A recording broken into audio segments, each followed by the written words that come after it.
오늘 우리가 읽은 성경의 오늘 주인공은 고넬료라고 하는 사람인데 하나님의 도우심으로 참 잘된 사람입니다. 오늘 우리가 읽은 이 말씀 본문을 통해서 잘되는 길 네 가지를 우리가 발견을 하게 됩니다. 첫째, 잘되려면 하나님과의 관계가 좋아야 된다는 거죠. 오늘 사도행전 10장 2절에 보면 그가 경건하여 온 지방과 더불어 하나님을 경외하며 하나님께 항상 기도하더니 그랬습니다.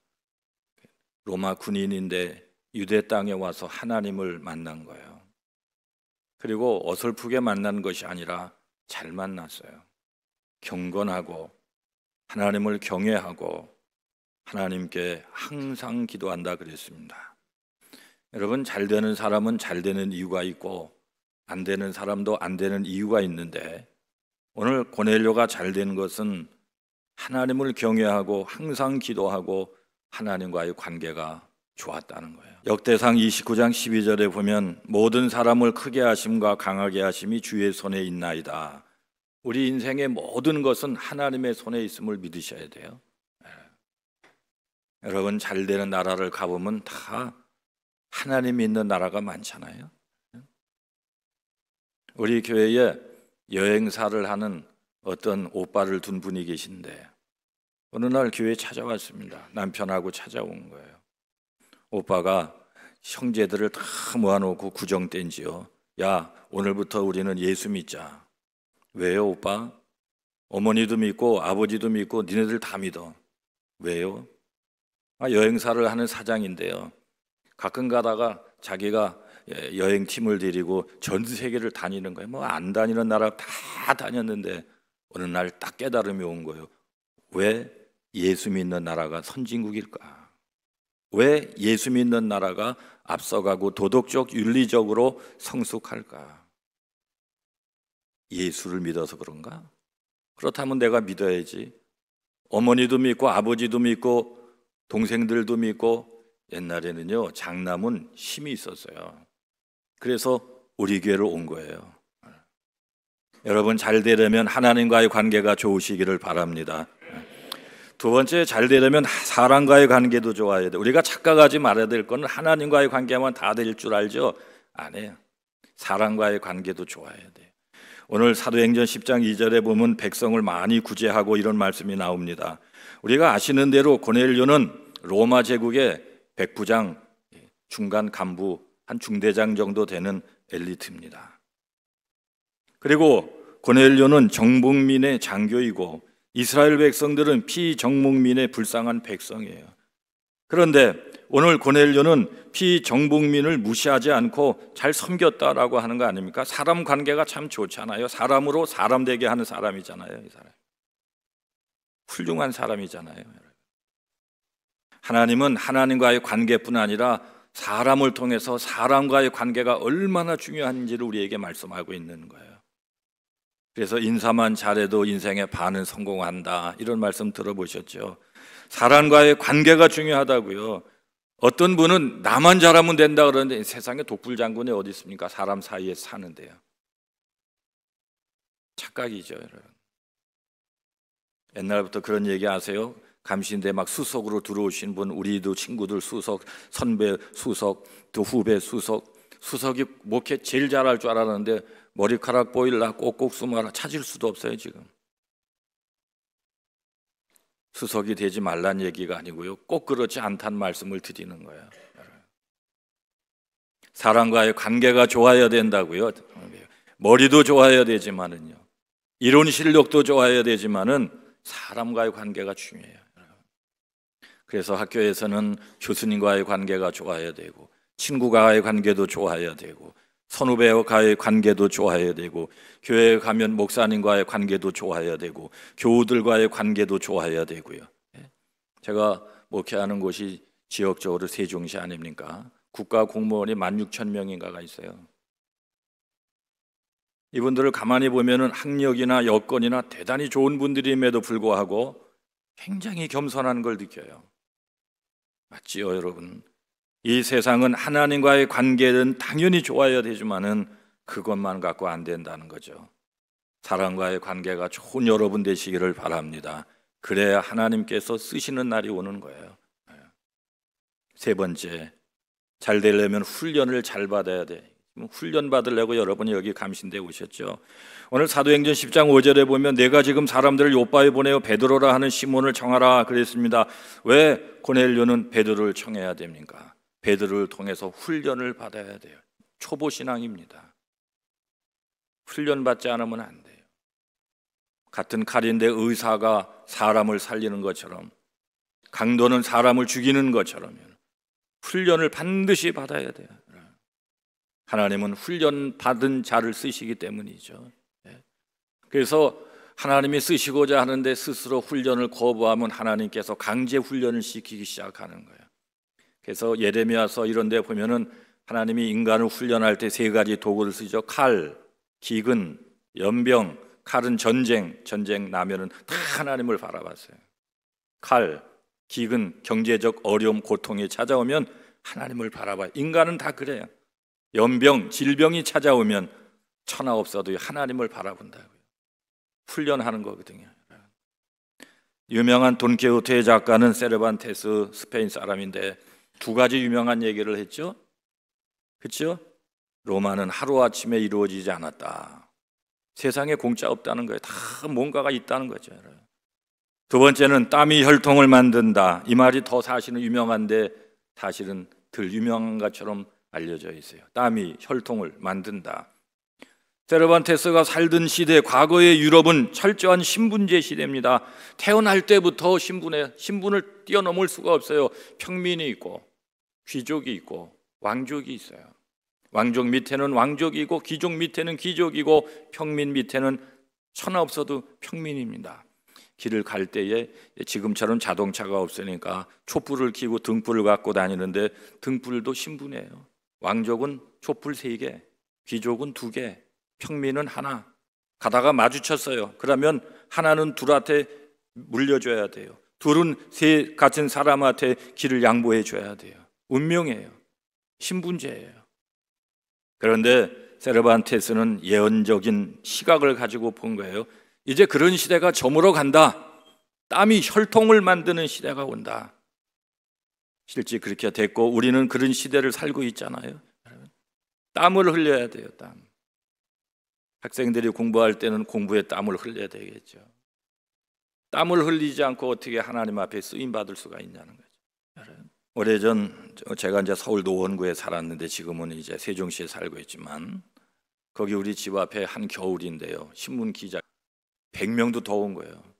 그래서 너무 놀래가지고 우리 어머니한테 어머니 여기 우리 집 건너편에 뭔 일이 있어요? 그랬더니 야야야야 단칸방에 사는 그 아버지 청소부 그 있잖아. 그래요? 그 해에 학력고사인가 시험을 봤는데 전국 1등이 나온 거예요. 우리 집 앞에서요. 아버지 직업은 청소부예요. 방 한 칸에요. 7식구가가 사는데 자기 공부방이 없으니까 엄마가 동네에서 주워다가 커튼 하나를 가지고 한 평 정도를 이렇게 돌려줬거든요. 그게 자기 공부방이에요. 야, 거기서 얼마나 열심히 공부를 했는지요. 엉덩이가 물렀더래요. 그래서 공부는 머리로 하는 게 아니라 엉덩이로 한다는 말이 거기서 나온 거예요. 환경으로 보면은요, 뭐 학원 한번 갈 수 있는 형편이 뭐 어때요? 전국 수석이 나오는 거예요. 저는 그분이 어떻게 됐을까 가끔 궁금한데 알 수가 없어요. 여러분, 죽으라고 훈련하고 죽으라고 노력하고 죽으라고 공부하면 열리는 것이거든요. 내가 훈련해야 돼요. 훈련을 잘 받아야 돼요. 그래야 하나님이 쓰시는 거예요. 옛날에 중국에 활을 잘 쏘는 명궁이 있었는데 활쏘기 연습을 얼마나 많이 한 줄 아세요? 자기 집 벽에 공중에 벼룩을 실로 이렇게 묶어놓고 하루에 600발씩 3년을 쏘니까 조그만한 벼룩이 소처럼 크게 보이더라는 거예요. 무조건 쏘면 명중이에요. 하루에 600발씩 3년을 여러분도 쏴보시라고요. 명궁이 괜히 되는 게 아니에요. 그러나 명궁이 아무나 안 되는 것도 아니에요.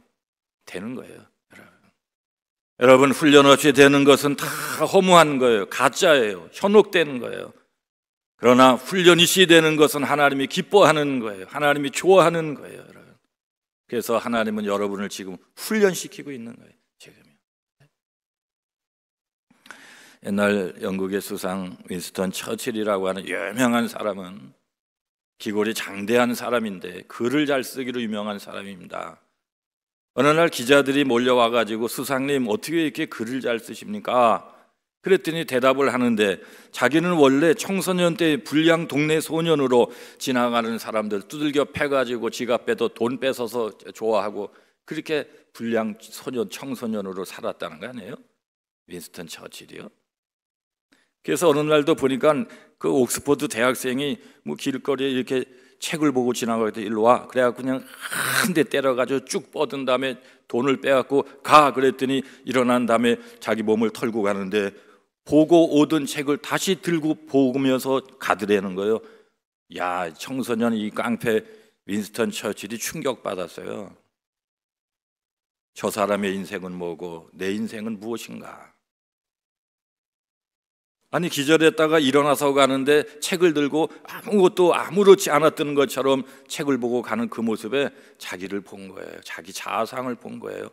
그리고는 냅다 어머니에게 가서 어머니 나도 이제 공부를 해야 되겠어요. 책을 봐야 되겠어요.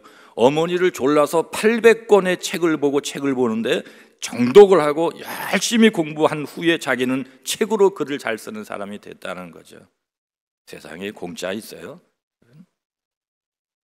저는 그래서 큰 교회를 담임하는 목사님을 절대 비난하지 않아요. 남이 잘 때 남이 놀러 갈 때 잠도 못 자는 분들이 그분이에요. 죽기 살기로 노력하는 게 있다 그런 말씀이에요, 여러분. 그래서 윈스턴 처칠이 한 말 가운데 이런 말이 있어요. 책을 읽지 않으면 만지기락도 하라. 충격을 안 받으시는데 책 읽기 싫잖아요, 저부터도요. 그러면 책 만지기락도 하라는 거예요. 책이 중요하다는 거예요. 책을 멀리하고는 위대한 인물이 될 수도 없고 된 적도 없다 그런 말씀이죠. 이렇게 윈스턴 처칠은 자기를 되돌아보고 철저하게 하나님 앞에 훈련받은 때가 있었기 때문에 2번이나 총리가 된 거예요. 여러분, 세상을 만만히 보는 사람은 지도자가 될 수가 없어요. 자기에게 가혹하고 남에게는 관대한 삶을 살아야 지도자가 되는 거예요. 자꾸 어려운 일은 회피하고 핑계대면 하나님이 쓰시지 않아요. 훈련을 받아야 돼요. 기초 훈련을 잘 받아야 하나님 앞에 쓰임 받는 거예요. 여러분. 4번째죠.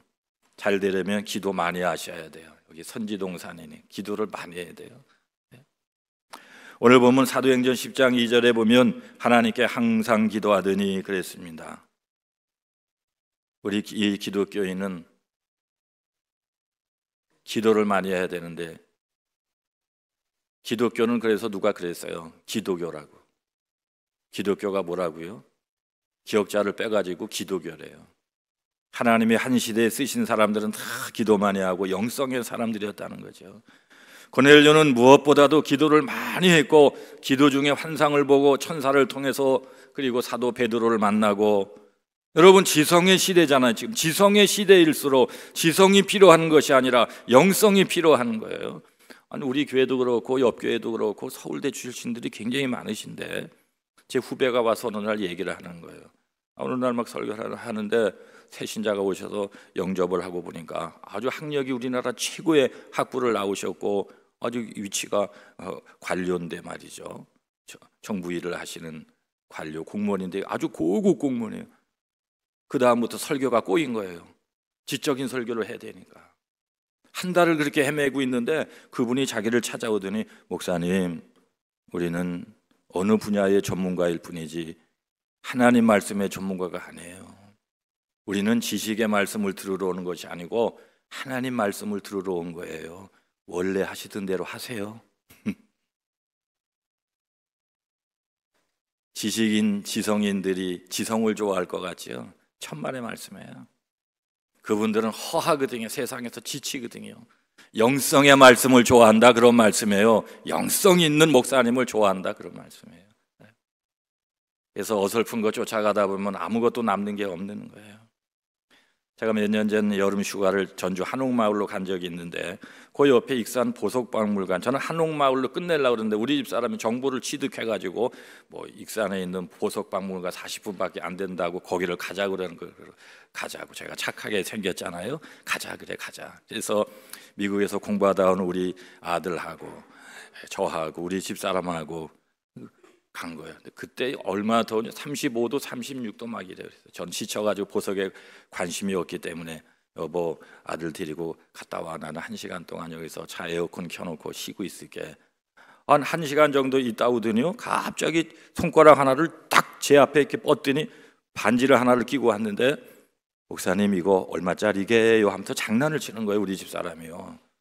그래서 이 사람은 이미 돈 주고 샀는데 얼마짜리 무슨 소용이냐 그랬더니, 하나님 앞에 기도하면 가끔가다 말씀해 주신다면서요 하면서 저를 갖고 비비 꼬는 거예요. 한번 맞춰보세요, 맞춰보세요. 그래서 이 사람은 쓸데없는 소리 더위 먹었나, 자꾸 제가 그랬는데 아주 끝까지 황소고집처럼 얼마인지 한번 하나님께 물어서 맞춰보세요. 그러면 내가 신령한 목사님으로 인정할게요. 이 사람이 진짜 원수가 집안에 있다더니 꼭 그날. 그래서 제가 화가 나가지고 하나님, 저 요번 기회에 우리 집사람 저 여자의 코를 납작하게 만들어 주세요. 저거 얼마짜리 끼고 온 거예요? 그랬더니 10 이런 생각이 나는 거예요. 그런데 조금 있다가 12 이런 생각이 또 나는 거예요. 그래서 주여 이러시면 안 되지, 한 가지만 말씀하셔야죠. 그래서 제가 12와 14에서 한참 있다가 얼굴을 이렇게 우리 집사 얼굴을 쳐다보면서 10 했더니 날아가는 줄 알았어요.